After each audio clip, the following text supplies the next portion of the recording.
There's nothing to help. Watch me one by one. Count my cards.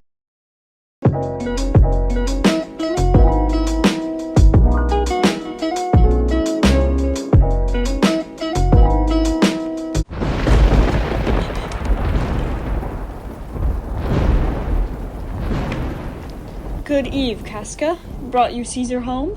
Why are you breathless, and why stare you so? Are you not moved, when all the sway of earth shakes like a thing untherm? O Cicero, I have seen tempest when the scolding winds have rived the naughty oaks, and I have seen the ambitious ocean swell in rage and foam and be exhaled with threatening clouds. But never till tonight, never till now, did I go through the tempest dropping fire. Either there is some civil strife in heaven, or else the world too saucy with the gods enhances them to send destruction. Why, saw you anything more wonderful? A common slave, you know him well by sight, held up his left hand, which did flame and burn, like 20 torches joined, and yet his hand, not sensible of the fire, remained unscorched. Besides, I have not since put up my sword against the Capitol. I met a lion, who gazed upon me and went surely by without annoying me. And then they were drawn upon a heap of 100 ghastly women, transformed with their fear, who swore they saw men, all in fire, walk up and down the streets. And yesterday, the bird of night did sit, even at noonday, upon the marketplace, howling and shrieking. When did these prodigies do so conjointly meet? Let not men say, these are their reasons, and they are natural. For I did believe their pretentious things unto the climate that they point upon. Indeed, it is a strange deposed time, but men may construe things after their fashion, clean from the purpose of the things themselves. Comes Caesar to the Capitol tomorrow? He doth, for he did bid Antonio send word to you that he would be there tomorrow. Good then, Casca. This disturbed sky is not to walk in. Farewell, Cicero. Who's there? A Roman. Casca, by your voice. Your ear is good, Cassius. What night this is! A very pleasing night to honest men. Whoever knew the heavens menace so? Those that have known the earth is so full of faults. For my part, I have walked about the streets, submitted to me what a Priscillius night, and has embraced Casca, as you see, have bared my bosom to the understone. And when the cross-blue lightning seemed to open the breast of heaven, I did present myself, even in the aim and very flash of it. But wherefore did you so much tempt the heavens? It is the part of men to fear and tremble when the most mighty gods by token send such dreadful heralds to astonish us. You are dull, Casca, and those sparks of life, that should be in a Roman you do want, or else you use not. You look pale and gaze and put on fear and cast yourself in wonder to see strange impatience of the heavens. But if you would consider the true cause, why all these fires, why all these gliding ghosts, why all birds and beasts from quality and kind, while old men fools and children calculate, why all these things change from their ordinance, their natures, and performed faculties to monstrous quality, why, you shall find heaven half infused them with these spirits, to make them instruments of fear and warning into some monstrous state. Now could I, Casca, name to thee a man, most like this dreadful night, that thunders lightnings, opens graves, and roars as doth the lion in the Capitol. A man no mightier than thyself or me in personal action, yet prodigious grown and fearful, as these strange eruptions are. 'Tis Caesar that you mean, is it not, Cassius?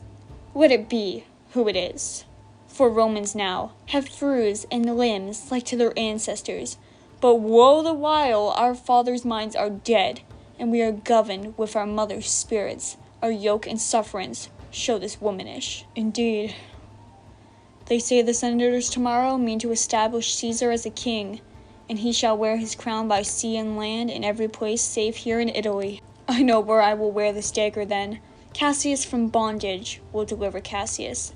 Theron, ye gods, you make the weak most strong. Theron, you gods, you tyrants do the feat.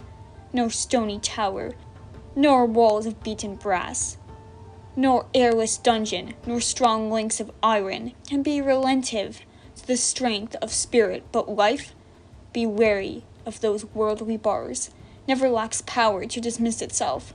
If I know this, know all the world besides, that part of tyranny I do bear, I can shake off at pleasure. So can I.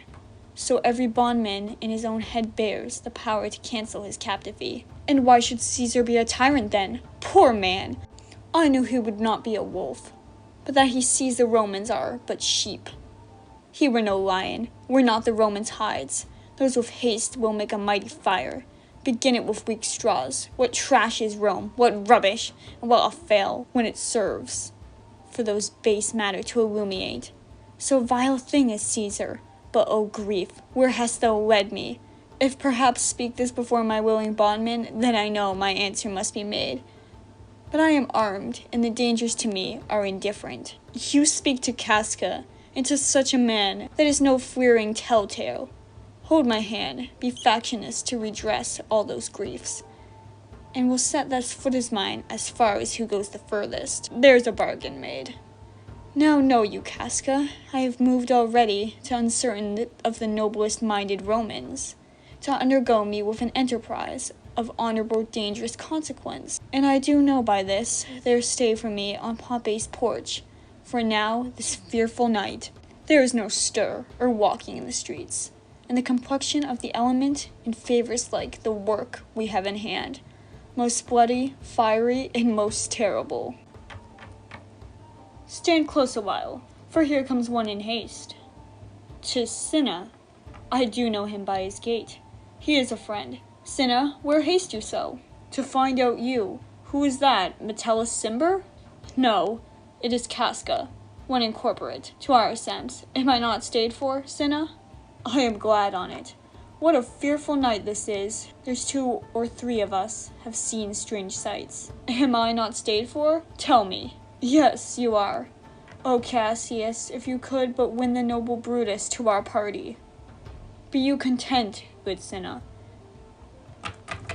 Take this paper, and lay it in the praetor's chair, where Brutus may but find it, and throw this in at his window.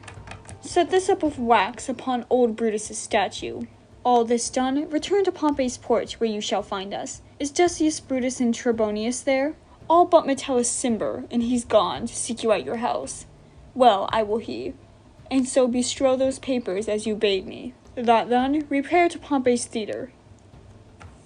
Come on, Casca, and I will yet or day see Brutus at his house. 3 parts of him is ours already, and the man attire upon the next encounter yields him ours. Oh, he sits high in all the people's hearts, and that which would appear offense in us, his contagions, like the richest alchemy, will change to virtue and to worthiness. Him and his worth, and our great need of him. You have right fell conceited. Let us go, for it is after midnight. In ere day, we will be awake and sure of him.